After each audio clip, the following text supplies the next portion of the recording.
Hello, and welcome to Calm Whisper Corner ASMR. We are about to explore the wisdom of Zen through a series of tranquil and thought-provoking stories. Allow these ancient tales to soothe your mind and guide you to a state of peaceful contemplation. So, get comfortable, relax, and let the gentle whispers lead you on this philosophical journey. Story 1, The Overflowing Cup. Once, during the Meiji era, a Japanese Zen master named Nan-in received a university professor who came to inquire about Zen. Nan-in welcomed the professor warmly and invited him to sit down. As the conversation began, Nan-in started to serve tea. He poured the tea into the professor's cup until it was full, and then, to the professor's astonishment, he kept on pouring. The tea overflowed, spilling onto the table and the floor. The professor watched in confusion and finally could not restrain himself. "It is overfull. No more will go in," he exclaimed. Nan-in stopped pouring and looked at the professor with a calm gaze. "Like this cup," he said, "you are full of your own opinions and speculations. How can I show you Zen unless you first empty your cup?" The professor realized the profound lesson behind Nan-in's actions. To truly learn and understand Zen, he needed to empty his mind of preconceived notions and make space for new insights.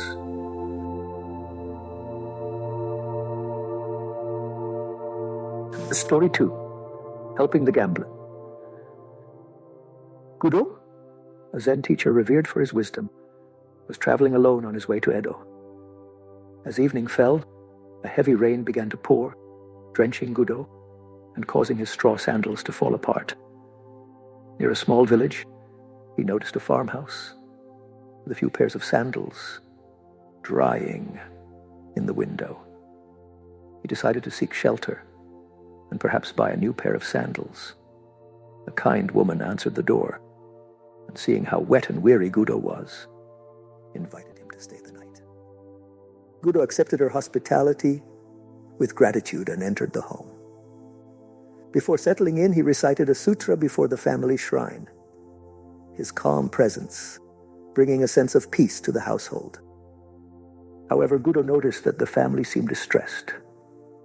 He gently inquired about their troubles, and the woman explained with a heavy heart, "My husband is a gambler and a drunkard.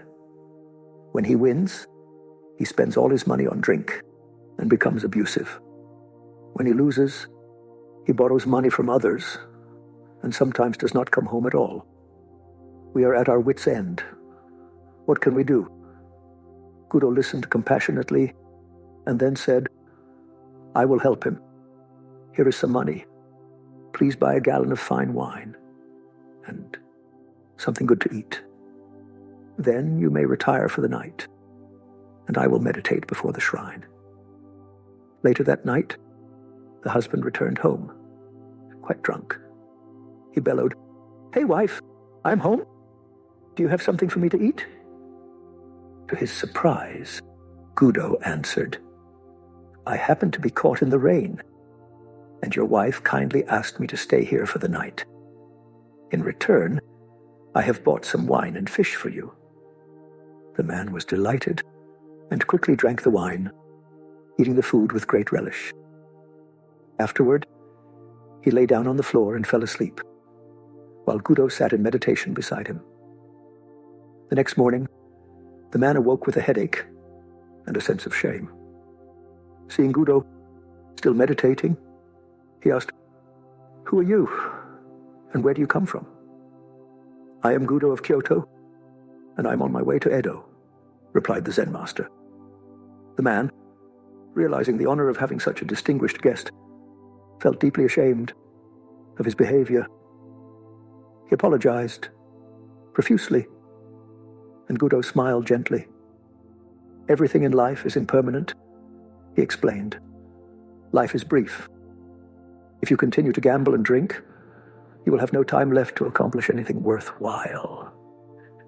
And your family will continue to suffer.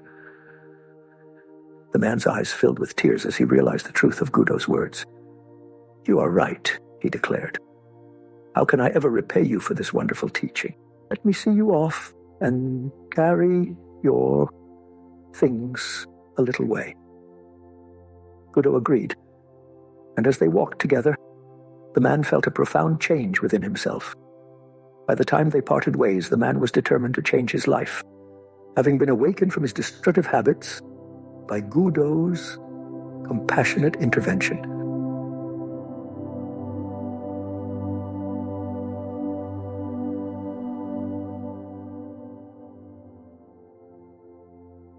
Story 3. The Stoic Zen Master. Bankei, a revered Zen master, was known for his simple and direct teaching style. His talks attracted people from all walks of life, including those from various religious sects. Bankei never quoted sutras or engaged in scholarly debates. Instead, he spoke directly from his heart to the hearts of his listeners. One day, a priest from the Nichiren sect, feeling envious of Bankei's popularity, decided to confront him publicly. The priest, who prided himself on his knowledge and debating skills, approached Bankei with a challenging attitude. "Wait a minute," he called out. "Whoever respects you may obey what you say, but I do not respect you. Can you make me obey you?" Bankei looked at him calmly, replied, "Come up beside me, and I will show you." The priest, confident in his abilities, pushed his way through the crowd and stood beside Bankei. "Now, move to my left side," Bankei instructed. The priest obeyed, stepping to the left. "No," said Bankei. "We may talk better if you are on the right side. Step over here." Again, the priest complied. Bankei smiled and said, "You see, you are obeying me, and I think you are a very gentle person. Now, sit down and listen." The priest, realizing he had been outmaneuvered, sat down and listened attentively to Bankei's teachings. He understood that true authority comes from inner peace and wisdom, not from loud words and confrontations. Bankei's gentle yet firm handling of the situation impressed everyone present. The lesson was clear. True power lies in calmness and understanding. The Nichiren priest left the temple with a new perspective, having learned a valuable lesson about humility and respect.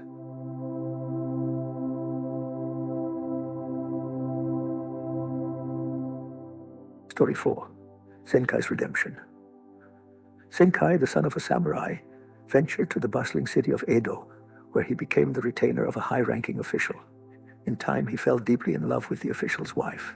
When their affair was discovered, Zenkai, in a moment of panic, killed the official in self-defense and fled with the woman.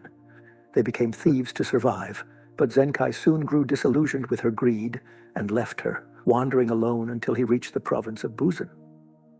Seeking redemption for his past sins, Zenkai resolved to accomplish a significant good deed. He learned of a perilous road that traversed a steep cliff, a path that had claimed many lives. Determined to make amends, Zenkai decided to carve a safe tunnel through the mountain. By day, Zenkai begged for food. By night, he worked tirelessly, chipping away at the rock. For 30 years, he labored, his tunnel gradually extending to 2,280 feet in length, 20 feet in height, and 30 feet in width. 2 years before he finished, the son of the official he had killed, a skilled swordsman, found Zenkai and sought vengeance.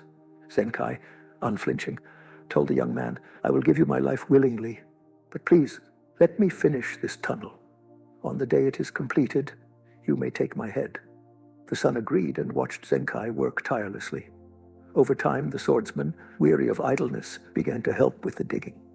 Months turned into years, and as they worked side by side, the young man came to admire Zenkai's unwavering dedication and strength of character. Finally, the tunnel was completed, and travelers could now pass safely through the mountain. Zenkai, having fulfilled his mission, knelt before the swordsman. "My work is done. You may now take my life," he said. But the young man, tears streaming down his face, replied, "How can I cut off the head of my own teacher?" He bowed deeply, honoring the man he had come to respect and admire.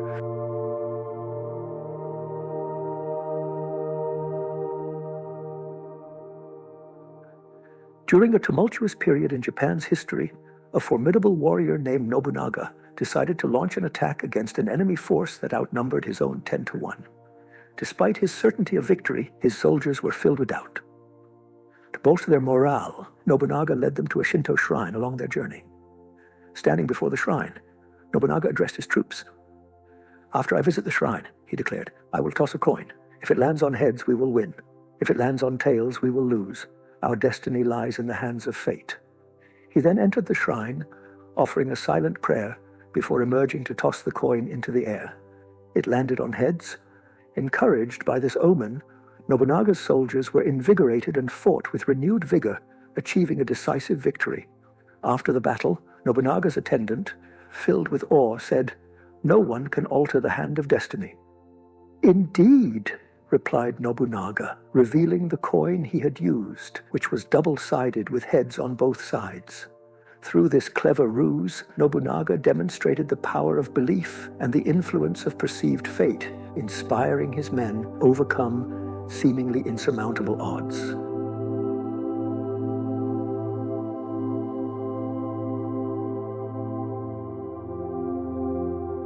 Story 8. The Invaluable Teaching. Zen Master Munan had only one disciple whom he deemed worthy of carrying on his teachings, a man named Shoju. Shoju had been studying under Munan for many years, demonstrating not only skill and dedication, but also a profound understanding of Zen's essence. He had undergone rigorous training, and his insights were deep and genuine. One day, sensing that his time was drawing near, Munan called Shoju to his room. The room was simple, adorned with a few scrolls and a small brazier where incense was burning, filling the space with a serene fragrance. Munan sat in silence for a moment, then began to speak. "Shoju," he said, "I am growing old, and my days in this world are numbered. You are the only one who has truly grasped the teachings I have imparted. It is time for you to carry on the torch of our lineage." Munan reached behind him and took out a well-worn book. "This book," he continued, "has been passed down through 7 generations of Zen Masters. It contains the essence of their wisdom, and I have added many notes to it myself. It is a valuable symbol of your succession." Shoju looked at the book with calm eyes and replied, "Master, if this book is so important, you should keep it. I have received your teachings without written words and am satisfied with that." Munan insisted, "This book has been handed down for generations. It is a significant symbol. Please keep it as a testament to the continuity of our teachings." The weight of tradition hung heavily in the air as Munan handed the book to Shoju. The two were sitting before the brazier, its coals glowing softly. Shoju took the book in his hands, feeling its texture, the weight of the centuries of wisdom it carried. Without hesitation, he stood up and walked over to the brazier. In one swift motion, he thrust the book into the fire. Munan, who had always maintained his composure, even in the face of great challenges, could not suppress a gasp of shock. "What are you doing?" he exclaimed, his voice trembling with a mix of anger.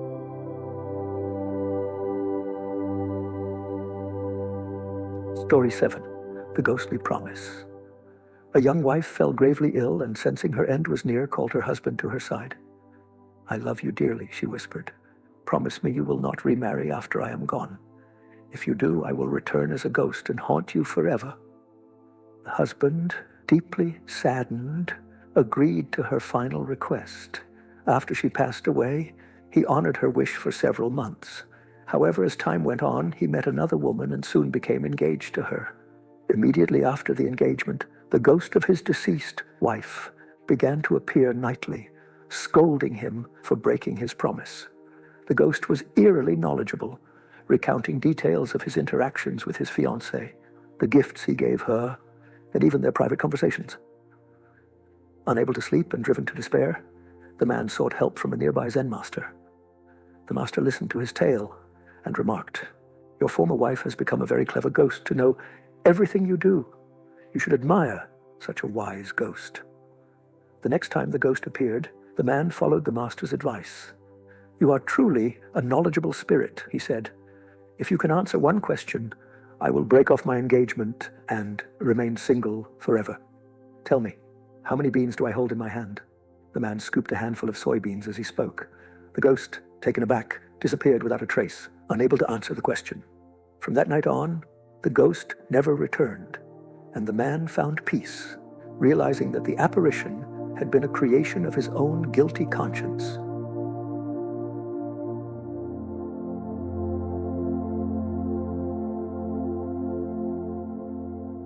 Story 9. The Drop of Water. Zen Master Nissan once asked a young student to bring him a pail of water to cool his bath. The student, eager to fulfill the master's request, hurried to the well, fetched the water, and poured it into the bath. After cooling the bath, there was a small amount of water left in the pail.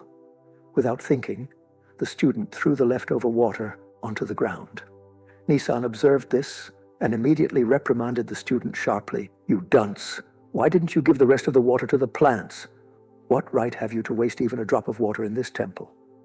The young student was taken aback by the intensity of the master's words. He had not considered the significance of his actions, seeing the leftover water as inconsequential. The student stood there, contemplating the master's rebuke. He began to understand that Nissan's words carried a deeper meaning.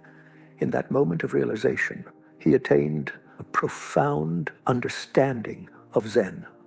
He saw that every action, no matter how small, carried significance, and that mindfulness must be practiced in every moment. The student decided to change his name to Tekisui, which means a drop of water, as a constant reminder of this important lesson. From that day forward, Tekisui dedicated himself to living with heightened awareness and respect for all things. He saw the interconnectedness of all life and understood that nothing should be wasted, not even a single drop of water. Tekisui's newfound mindfulness extended to every aspect of his life. He approached each task, whether sweeping the floors, preparing meals, or tending the garden with the same level of attention and care. His actions became a form of meditation, each moment an opportunity to practice Zen. One day, while walking through the temple gardens, Tekisui noticed a small plant struggling to survive. Its leaves were wilted, and it looked as though it had not been watered in days. Remembering the master's lesson, Tekisui fetched a pail of water and carefully poured it around the base of the plant. He watched as the water soaked into the soil, revitalizing the roots and bringing new life to the plant. As the days passed, the plant grew stronger, its leaves turning a vibrant green. Tekisui felt a deep sense of satisfaction, knowing that his mindful action had made a difference. He realized that the lesson of the drop of water extended beyond the temple walls, touching every aspect of life. Tekisui's dedication to mindfulness began to influence those around him. Other students noticed his careful attention to detail and began to adopt similar practices. They too started to see the importance of every action, no matter how small. The temple community became a place of harmony and respect, each member contributing to the well-being of the whole. One evening, Nissan gathered all the students and spoke to them about the importance of mindfulness. He praised Tekisui for his transformation and shared the story of the drop of water. Tekisui has shown us that true Zen practice is about living fully in the present moment, with awareness and respect for all things.